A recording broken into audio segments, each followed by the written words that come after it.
Hello and welcome back to the On the Rocks podcast, Ep.2 with myself and Liam Goodley. Thank you for all the kind and supportive feedback after the first episode. We really appreciate it, and we'll keep the episodes coming from here, and hopefully they're going to get better and better.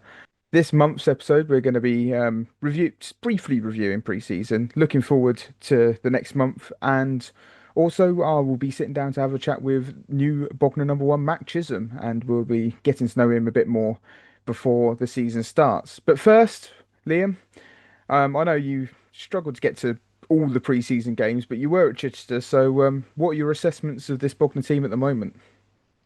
Yeah, so as you say, I've only been to the Chichester game. I couldn't make the other games, unfortunately, but we did all right. And looking at the results, we got good results at most of the venues. Obviously, Wimborne Town was the only one where we didn't pick up a win. I think with so many games in the weeks that we had, it's hard for the players, obviously, to keep that momentum going. But against Pagham, against all those other teams that we played, I think we got the result.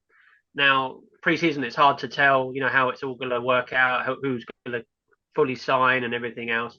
We've had some confirmations that people are signing, but some players, kind of on the fence, I believe, still in the preseason setup. So to get the results that we did, I was at Chichester, thought we were very good at Chichester, thought we played well, blocky, good seeing him back, fighting fit. Chadfield was superb. We had some really good standout performances. Tommy Scott with his fine strike, the second of the evening, and I just thought we were strong from the off in that game. I don't think we ever looked out of place. We didn't look like we were the lower league team. It's hard to say that nowadays because Chichester were below us for many years, but now they're above us with Dabba, and I think we more than held our own. We deservedly won the game. I think Chai had about one decent shot on goal, and luckily, obviously, Matt Chisholm being out, Magic coming in between the sticks and did a good job, but he hardly had to do anything. So I thought overall that game that I saw, I was very impressed with the match, and I've heard other things about the Wimborne result, how bad we were there, but I wasn't there. But I can understand it. It might be a bit inconsistent at the moment until we settle down this team, and it's going to take a while for them to settle. Obviously, with our ground being done as well, that's going to unsettle things. But I thought very, very good against Chichester, and more of that, please. That's what we need. Yeah, the Chichester game, it's in pre-season. You really don't want to be reading too much into the highs and too much into the lows because it at the end of the day, it's a fitness activity for the players more than anything. It's getting to know each other. It's getting into the swing of things after the summer off. But there was probably some reasonable concern after the Wimborne game. Obviously, I mean, losing your keeper midway through a game and not having a sub keeper isn't ideal at any point in the season. You'd probably rather it happen in pre-season than rather than a game that matters. But that's how it unfolded, and it kind of made that second half a little bit unworkable for Bognor. Meant that they had to shield that back line even more than they already were. Wimbledon were piling the pressure on even when Matt Chisum hadn't picked up that injury. So it was a disappointing afternoon. I could tell the management they they were concerned, but and then off the back of that as well, probably there was quite a lot of pushback when the Weymouth fixture was cancelled. But I think it is worth pointing out that, and as Jamie did after the Chichester game, he did apologise and said, "Look, we don't want to be cancelling friendlies last minute." But the fact of the matter is, with injuries and not just injuries as well, we've got to remember this is a squad full of players that work full time outside of football as well. That it just was not possible to get a squad together that would have competed against Weymouth. And there were a few comments about, well, give some kids the run out. I don't see that benefiting anyone. It wouldn't have benefited Weymouth. They wouldn't have had a proper test. They would have romped more than maybe even double figures against an under 18s team. And the under 18s would not have got anything out of it other than having their confidence wrecked, really. So, yeah, it's important to clear that up, I think, for the club. Not the proudest thing to do to have to cancel a friendly, but in the long run, it will be the right thing for the club. Yeah, I agree with that, James. I think with all the injuries and the senior players out, you're right. In midweek as well, to have to travel to Weymouth and try and put together a match and try to get result friendlies at the end of the day, they don't really matter. It's when the league starts, cup games and the league, that's where it really matters. And we did have that game against Chichester a week or so before the season starts. So yeah, I mean that was tough enough as it was. So Weymouth would have been a tough test in midweek as well, following that Wimborne game. And with, as you say, Matt Chisholm getting that injury, Lenny Smith, I heard, did, despite the scoreline at Wimborne, apparently put in a very good display in goal. So he's not usually a goalkeeper. So um, I much rather see him on the left or the right wing, pinging the balls in and causing havoc. But we had to put him in goal, and at the end of the day, it wasn't 6, 7, 8. It was only 4. So it was the best result we could have got. Good test against Wimborne, and then obviously Weymouth postponing that, cancelling that was probably the right decision going into. And we saw that at Chichester. We saw the reaction from the players getting that result, getting the 2-0 at Chichester, and I thought we were superb. I thought we were superb against Chichester. I'm not saying that's going to be every game. We're going to be superb, but if they can play like that every week, I don't think we'll have many trouble. I completely agree. So, as you said, you've only been to the Chichester game, but out of the current squad, obviously there's been a lot of change, as we discussed in the last podcast. Very few players that have been through the relegation last year staying on this year. But from that 90 minutes, who stood out to you for the Rocks? So definitely the front two, the new guys, Simba, Malambo, and Callum Laycock. I thought they pressed high. They put the keeper under so much pressure every time he got the ball. That really impressed me. Our usual players block, I thought was really good at the back, solid.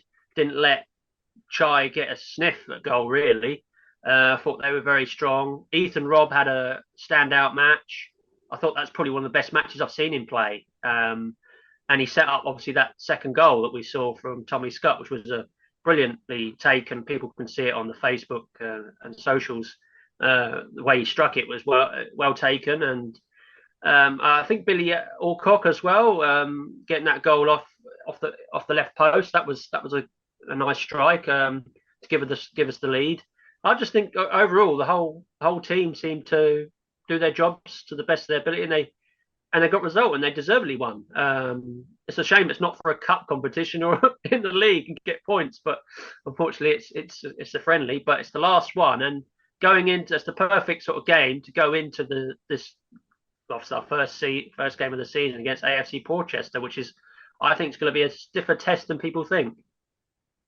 Yeah, definitely. Portchester, Bermy touched on it in his post-match against Chichester that Portchester are an extremely well-run club, and I think from my point of view, they're very unlucky that this is their first season at Step Four for a while because they have been put knocking on the door in the Wessex for many seasons now, and there's quite a lot of quality in the Wessex Premier Division. It shows because the teams are coming up and doing well.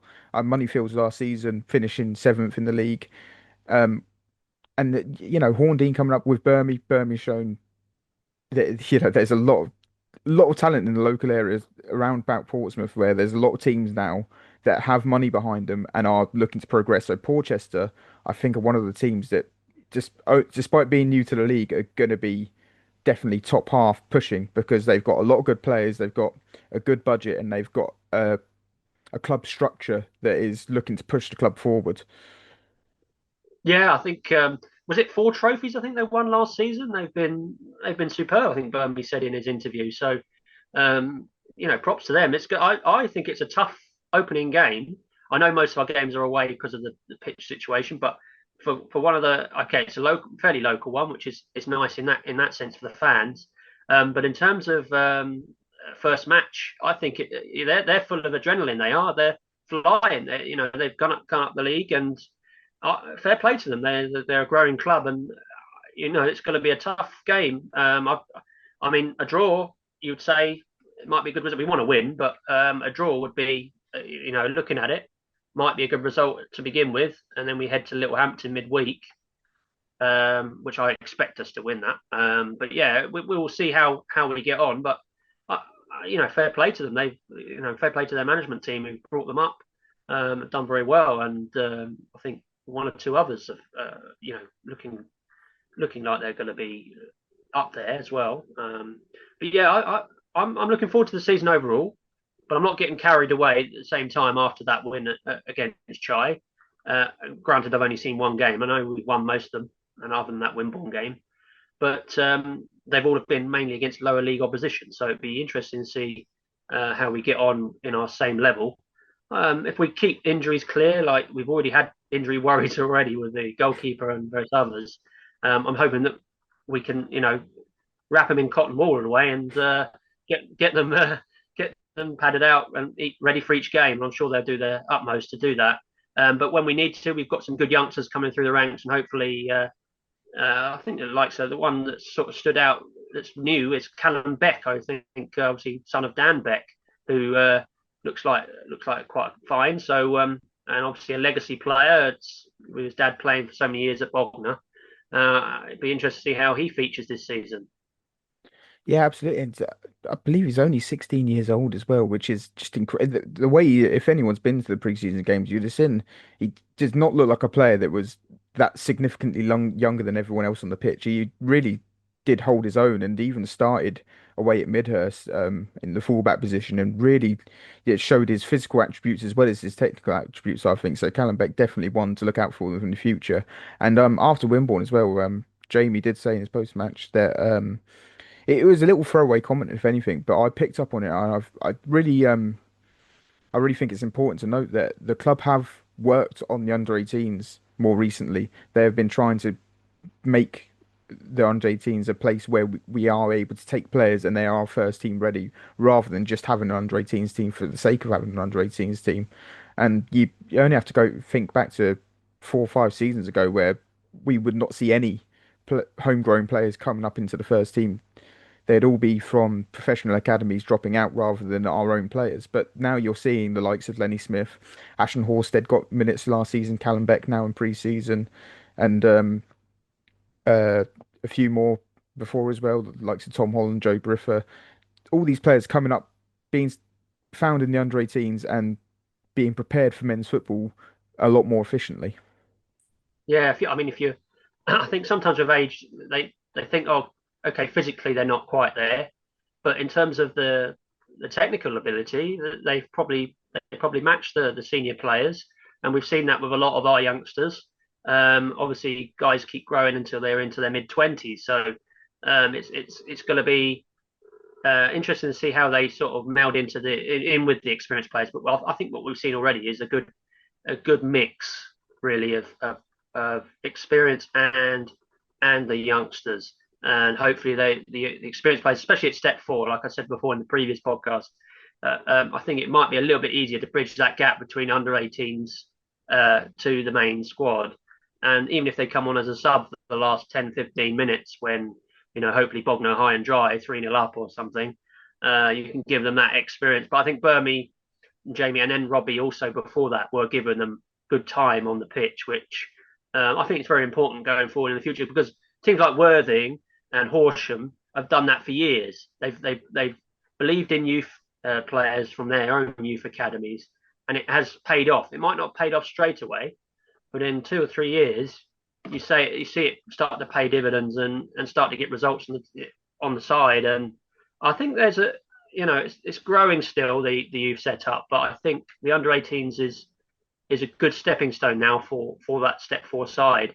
And if we are to get straight back into the step three Ishmael Prem, I think the youth side is the worth developing as much as we can because we know we haven't got the biggest budget to bring in the most experienced players across the field. So why not look into our local talent? And I think youth football under 18s, and if we can get some good 18, 19, 20 year olds in, start bleeding them in now, which they are doing, it's only going to benefit us in the long run.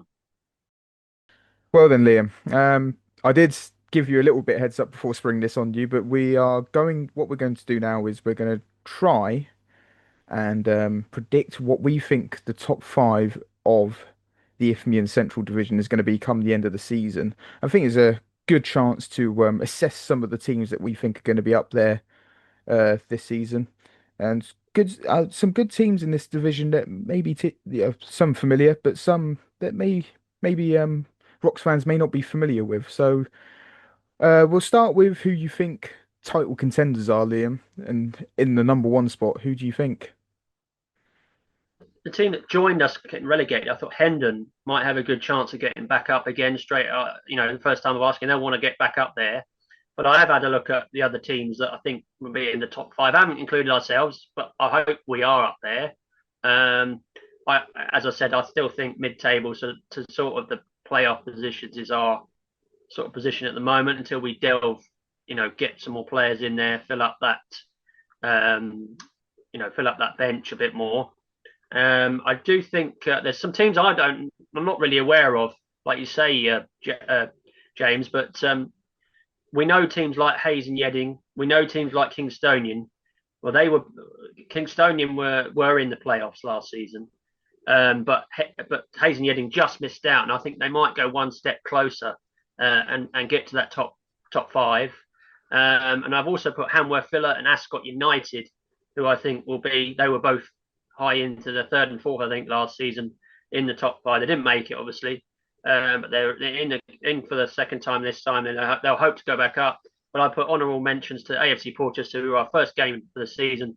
Fareham, Littlehampton moving across to us. That'd be a bit of an unknown for them as well. And Egham Town, which we played, I think, quite a few times before. But there's other teams in there that I haven't seen us play before, and teams that we know about. Met Police, obviously, they finished low last season, 16th. Hmm. So I expect them to do better this year.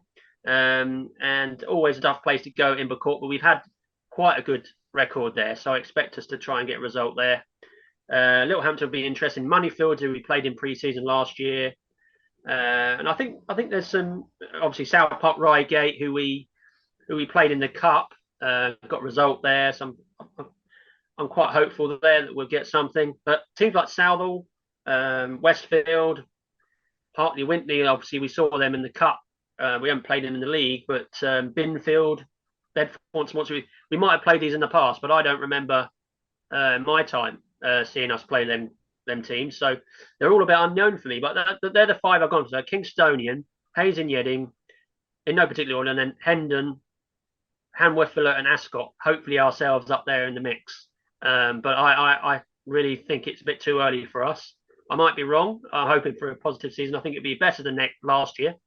But I don't not necessarily think whether we're strong enough for automatic promotion or playoffs at the present time. But we'll see how it goes. I mean, it's all a bit unknown still until we start playing in the league. It's and who the real players are going to be. But those are the teams that I automatically look to, and it looked like they finished relatively good last year, other than obviously ourselves and Hendon, who came down.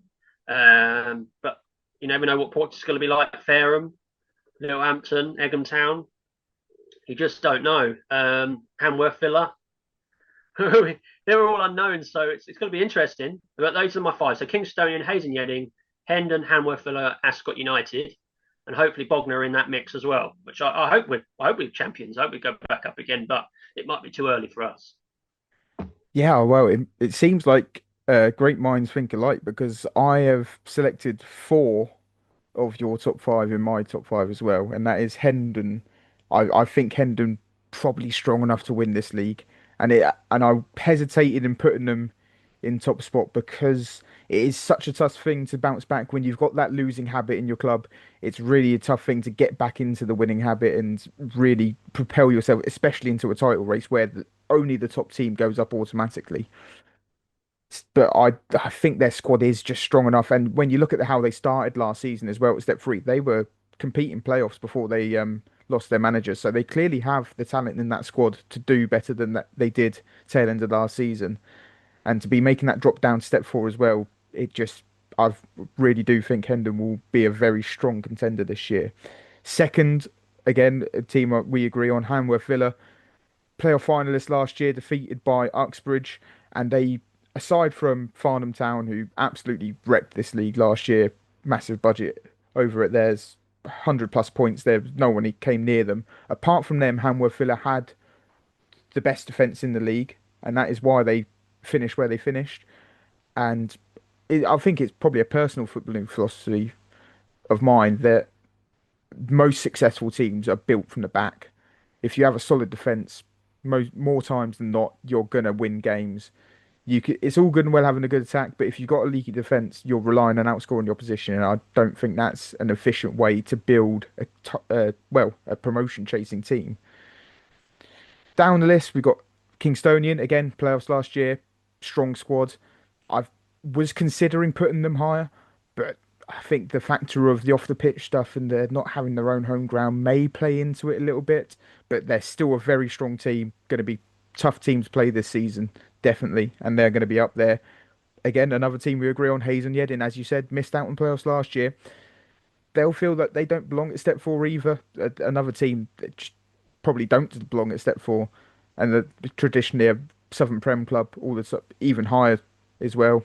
Many cup runs they've had, they'll be feeling that they've got to get out of this league as soon as they possibly can.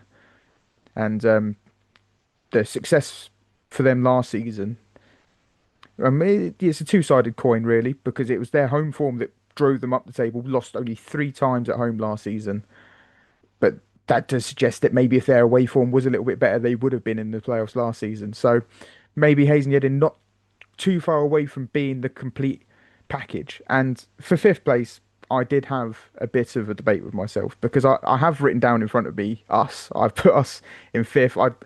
Maybe it's delusion, maybe it's pure heart over head, but I have put us fifth. But next to us, I have put in down, and this is a team I differed from you with, is Leatherhead.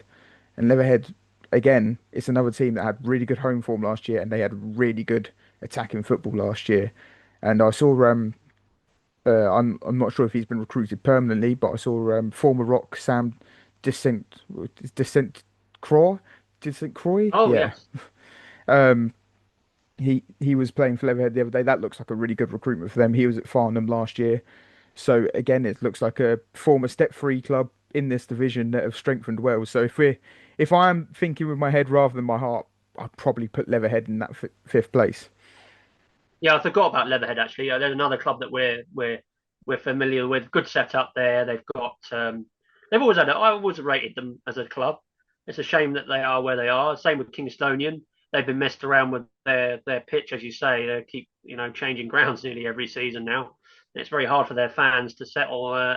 We're finding it hard this year, just being sharing with Chichester, and that's just down the road for us. But I can understand their fans are probably a bit fed up with having to move grounds every week, every year. So fair play to them. And yeah, I think I agree generally with what I think we agree on most of those. And I think it could be anybody really. We could have a complete different top five to what we thought, and that's the exciting thing about the beginning of the season. You just don't know how it's going to play out and how your team, obviously in our case, Bognor, how we're going to perform. Obviously, we want us to be in that top five. Ideally, I think you want to be top two or three so that you'll get that home fixture in the playoffs if you do get into the playoffs. So hopefully, if that is the case and we are up there, we're not at difficult away games, miles away. That we are home games, at least the first game, so it gives us a chance in that playoff final. But I still don't think we'll be champions. I don't think we're strong enough to be champions, but I think and it just depends on all the other teams. And as you say, if Leatherhead are signing players like Sam de Sequoia, they're going to be contenders as well. We know how good he is, so creatively and scoring goals. So there's some other teams there that I haven't mentioned. Obviously, Horndean we know about. We've got a lot of their best players from last season. So whether they've been able to re-strengthen their team or not is yet to be seen. So we don't know where they'll end up. We've got some teams a bit unknown like Rains Park Vale. Don't know much about Moneyfield's fairly local, which is nice to have another local side. So I just don't know what way it's going to go. But those teams I'd say have probably got the biggest sort of fan bases, probably the biggest sort of clubs in terms of history and cup history. So it'd be interesting to have these games. Hopefully, we are in that mix, as I say, the top 10, I'd say, hopefully.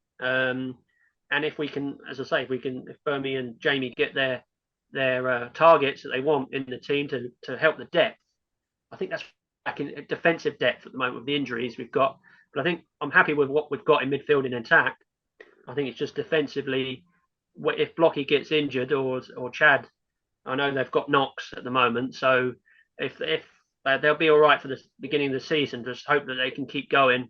But as you say, defense is just as important as attack. If you're not letting in the goals down one end, if you're scoring the odd goal down the other end and winning 1-0, the fans are happy. Yeah, a lot of strong teams in this league. I agree, it is quite an open league as well. Plenty of teams that will be fancying themselves to be in step three football, but going to be only two are going to go up, so it's going to be a very interesting season indeed. But that's enough of us waffling for now. We're going to go over to when I sat down with the new Rocks number one, Matt Chisum, and we just got to know the influencer footballer, if you like, plenty of followers on his Instagram and TikTok. So here is that interview now. Welcome to the On the Rocks podcast, Mac. Pleasure to have you aboard. Thank you for taking time out of your day to talk to us. And I think the question most Rocks fans will want to know straight away is how's the hip? Yeah, it's good. It's good. Thanks for having me on here as well. I'm honored to be on here. Watched a few episodes and buzzing to be on. So yeah, hips good. Back trained last night. Felt weird to dive on. It was a bit of a shock to myself when I came off injured against Wimborne. I've never had that really in a game for like at least 7 or 8 years. But hips good. It was just nothing serious. So yeah, back to playing Saturday. That's great to hear. But use this interview to, I guess, get to let the Rocks fan get to know you a little bit more and get to know who their new number one is. Obviously, you've got quite the social media following as well, so it's you're definitely someone who may be a bit different to a lot of footballers we've had here in the past who are just, they're semi-pro footballers, have jobs on Mhm. the side. Well, I'm not sure if you do other stuff other than the social media as well, but it's definitely a different approach and a more modern approach that we may not have seen at this club before. So we'll start at the beginning. Mhm. Um, you football, you Fulham, Watford, West Brom. Was it always goalkeeping for you? Because I know a lot of goalkeepers, had a maybe started outfield and fell back. Were you always a goalkeeper when you started out? So yeah, I got always well, I've always had an eye for goalkeeping. I was like a strike. I was a striker when I was like 9. Again, I was quite big for a kid. It's like I wasn't the most athletic, let's just say. So the coach was like, "All right, we'll stick you in goal." And then even I really wanted to play outfield. So I went in goal, and turns out I was pretty decent in goal. So yeah, they were like, "Oh yeah, you know what? We'll keep you in goal. Like you'll stay in there." And yeah, to be honest, I with my first season in goal, I got player, managers player, and then fans player. So it was kind of like a sign sent from the heavens to be, in goal basically. Yeah. Hopefully similar accolades this season, eh? Yeah, I'm hoping, mate. I'm hoping. So, and obviously it didn't work out for you at professional level and ended up in non-league football. What was that adjustment like? Because you go from youth football where you're just playing on training fields really, and all of a sudden, Yeah. especially in goal in non-league, it's quite a hard position because at least in the professional game, you got about 3,000 people behind you. It's all white noise. In non-league, Yeah, you got 50 people behind you, and you can hear exactly what they're saying. yeah, it feels a little bit more personal in non-league. When you hear 50 people saying quite offensive stuff about your mum and about yourself and your ability and everything like that. Whereas I've had a few times, like when I was at West Brom and stuff, it was playing in front of, let's say, a couple thousand people against like a national league team. It was you can't really hear what they're saying, but yeah, it's very different. Like when there's a couple hundred people compared to a few thousand people. But yeah, professional game was it just wasn't for me. I wasn't really enjoying the pressure and sort of, if you're not starting, it wasn't enjoyable. People are like, oh yeah, it's good that you get to travel up and down the country. It's not because I was living 3 hours away from my family. I was like 18, 19, and it just wasn't enjoyable. I wanted to be valued, and I felt like I didn't really ever find a club like that. Um, I had good coaches, but again, I never really got given the chance to play. Always had like third choice, second choice, playing for the 23s. So I never really got my chance to shine. Non-leagues, like insanely different. Obviously, you go from playing on professional pitches to then playing on, let's say some boggy pitches. But let's just like, yeah, it's some non-league pitches are a shambles. But yeah, it's completely different game. I was used to obviously, let's say kids football, youth football was playing out from the back all the time. Now it's just like hoofing it long and everything like that, basically. But obviously, I like the way that Bognor play, which is why I was attracted to the club and everything like that when they approached me. So Yeah. Oh, you've had quite a few non-league clubs now since leaving West Brom, Kingstonian. You played against us for Kingstonian, for example. yeah, Loads of yeah. others as well. Guildford, Sutton Common, Littlehampton last season. How is Bognor compared to some of those clubs so far? It's for me is definitely I'd say the club with the highest ambitions out of every club that I've been at, like wanting to obviously get back up to where they belong. I do think they should be fighting for playoffs in step three, which unfortunately with the season that we had last season, just due to injuries and everything like that, it didn't help the club because otherwise they should be at least top four. And you know I mean, I'd like to eventually end up playing step three again soon. And I feel like when Jamie messaged me, I was like, oh, it's perfect. Like I was sort of thinking to myself, I was thinking, oh, am I going to get an offer from a team like that? Of that sort of standard that want to really push on and everything. And yeah, Jamie told me what the plans are, and I was like, I was really really excited by it. And I was like, I had a few other offers at step four, and I was just like, for me, this is the clearest 1 mile. Like I know what I want, and like, this is Bognor. Basically, that's what I want. It's brilliant to hear, and I think a lot of fans would be pleased to hear because I think there's been a lot of emphasis this season on getting players in that want to play for the club. So I think a lot of people appreciate hearing that you're fully on board with the long-term project, not just looking for somewhere Yeah, to play some football. And yeah, of yeah. course, non-league football is not the only football you've been playing. Sky Sports is the Ballers League. How on earth does that come about for someone like you?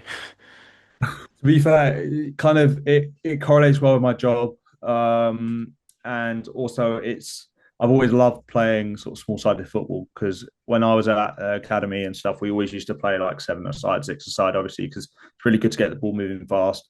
There's lots of step three and four players, and even like really like really talented ex-pros playing. So it's a good standard of football, and you can actually tell who the academy players are. Um, from just watching Ballers League. Like they stand out a lot, and a lot of the goalies that were playing in Baller League, I used to play against. So it was quite refreshing to see them. Kind of felt like I was like playing my pro days again, which was nice. I mean, I didn't have a long pro career. Like, yeah, it wasn't even a proper pro career. It was just a contract. But yeah, it was good. It was great experience, Baller League, and looking to hopefully do it again next season. So with your social followings, you 112k followers on Instagram, 77k followers on TikTok. I mean, even your clip from the Wimbledon game you put up on TikTok got 3.8 million views, which is kind of insane to hear 3.8 million people have watched some clips from a Bognor game from our Yeah, perspective. Um, yeah. wa- was this a sort of organic growth of you? Is this something you've been doing as soon as you dropped into non-league, or was it a case you started doing a few videos and one of them blew up and all of a sudden you had this following? So it was weird because I never did Instagram as a sort of job. Uh, and when I was at Guildford, funny enough, I was like, okay, let's give this social media thing a shot. So I was like, I'll quit my because I was still 21. I quit my job and I saved up some money and basically lived off that for a while. And I was like, all right, I'm gonna go back full time. So I went to train with Charlton and was training with them for about 3 months and basically just wanted to get back into the pro game because I was like, you know what, I might as well give it one more shot because you're 21, it's harder to get it as you get older. And it was only 2 years since I was out of the pro game, so I know I know I've got the ability. It's just about getting the fitness and sharpness back in. And I was doing content on the side just to see how it would go. And then within the 6 months of me doing the content, I think I got to about 20k followers, and I was like, oh wow, this is quite serious. but that was more my Instagram. But my TikTok, however, I was always sort of doing like day in the life of a pro player, like when I was at West Brom. So that was something I've always sort of had, but I stopped it for a long time. And then like sort of obviously over the last sort of year now, I've started making it like my full time gig, and then I'm doing like sort of freelance editing for like a few people and stuff like that. But yeah, I think it's cool to like really showcase, like non-league itself, and especially really show what Bogner's all about. And people, there was a lot of comments being like, "Oh, I love how supportive the team are of you and stuff like that." Shows what a good club Bognor is, and what good players we have, and what good people they are. Yeah, I think that's definitely true. There's definitely a community sense around the club, and I feel as soon as a new player comes in, there's definitely an urge to want to make them feel welcome. I think it's definitely reflective. It's nice to see. You've got your own community if you think about that. But normally, you don't normally have players coming into the club merging fan bases with ours. Really, it's a bit weird. But and if anyone watching this isn't aware, at Matt Chisum one on Instagram and TikToks, make sure to give his content a watch. It's all good stuff. But let's get down to Bognor now. Um, you've already said it's a club who you think is good ambition, high ambition. What are your personal goals for the season though? To be honest, I think with the seasons I've had the last couple of seasons, they've been difficult because both teams I've played for have both been fighting relegation. And it's a different task now where it's clean sheets for me. I think how many clean sheets can I keep in a season? How many? Because I think we conceded quite a lot of goals last season, from what I heard about Bognor. And obviously, it's a goal of mine to. My job is obviously to concede as little goals as possible, and that's the back four's job. And I think with how we've been playing in preseason, especially after watching Chichester last week, I think defence are gonna. I think we're gonna do some damage this season in the league, and we're gonna, hurt some strikers' feelings. So yeah, I'd say goal is definitely to keep 15 clean sheets. I'd say this season. I think that's a good number. Yeah, that's quite a high number, if anything. I think that's very ambitious. I'm not sure if you. It's definitely not overstate to say our defense was not great last season. We did concede 100 goals last season in the league, which was, well, as a supporter, interesting to watch to say the least. But yeah, no, having that defense in front of you. So looks like the centre back partnership for the season is going to be Tommy Block and Chad Field. Have you formed much of a partnership with them so far? Yeah, so again, you spend your most of the match with them. Like I'll talk to them more than anyone else. So I tend to get to know them pretty much as well as I can off the pitch. Both really nice guys as well, and even like the fullbacks. We've got like a good number of fullbacks that are competing for the starting spot, and especially with some new additions and stuff. I'm really looking forward to seeing how this season goes. Even the start, like first game on Saturday, I'm really excited for it. Yeah, Saturday. We'll get onto that now as well because it's going to be looks like it's going to be quite a big crowd in at Portchester, quite a local game for Bognor. Um, what are you expecting from that? Because Portchester, as we were discussing in the first half of the podcast, is it's going to be a very tough game despite them being newly promoted. So I don't know if you saw earlier today, well, last night now as we're recording it, they played their FA Cup game and they scored this Done well. ridiculous goal. They're going, and so it's done like a couple million views, I think, on Yeah, Twitter. So it's been trending. But again, it's always these things. It's always these things. It's like this weird stigma with teams that just get promoted from the league below. Like people are expecting it to be easy, but every time I've faced a team that's come from the league below, they seem to be the hungriest teams out of anyone in the league. Just because they really want to prove a point. And I think that's kind of how we've got to be this season. Like we've really got to be fighting to push back up to where we belong. So especially when I was at Kingsonian a few years ago, we played against Bognor. It was a tough game, and Kingsonian had a pretty decent side that season as well. And you guys had Isaac, and I forgot his surname, but he was a good Alanian. player. Yeah, so he used to. I spoke to him about Bognor, and he said, "Yeah, it's a good club." And it was a couple of years ago now, and I always had a soft spot for Bognor. Let's just say. Yeah, that's excellent to hear. But even before you joined the club, is having a soft spot for us is quite nice. Um, you mentioned that it was Jamie that messaged you in pre-season. It's a joint management setup that kind of gone out of fashion in recent times, having the joint managers. How are you finding working under that dynamic of having those two managers? And well, the big question, how is it working under Burmy? Because he is quite a big personality. You know what? I was so because it was the first game where I was actually by obviously the touchline and just due to the hip and he's making the crowd laugh. The crowd actually love him, and I think it's so important to have a good personality like in a manager because we you can't have someone that's just too serious. Otherwise, I just think people will not. I just don't think people will end up liking them too much. But I think it's good to have a mixed personality in the team for the managers. Sorry, the management team. I had that obviously at Littlehampton last year. Really good characters, and obviously Jamie and Burmy really mix well together. Have some good laughs in training and everything like that. So yeah, both big personalities, both completely different personalities, but yeah, really nice characters. So it's good. Right. Thank you, Mac, for joining me for this. It's been a Much. really good chat, I think. I hope people have enjoyed it, and I hope it's given us an insight into your mindset for the season coming up, and hopefully more to follow after that as well. So thank you for joining me, Mac. Cheers. Thank you very much, James. Appreciate it, mate.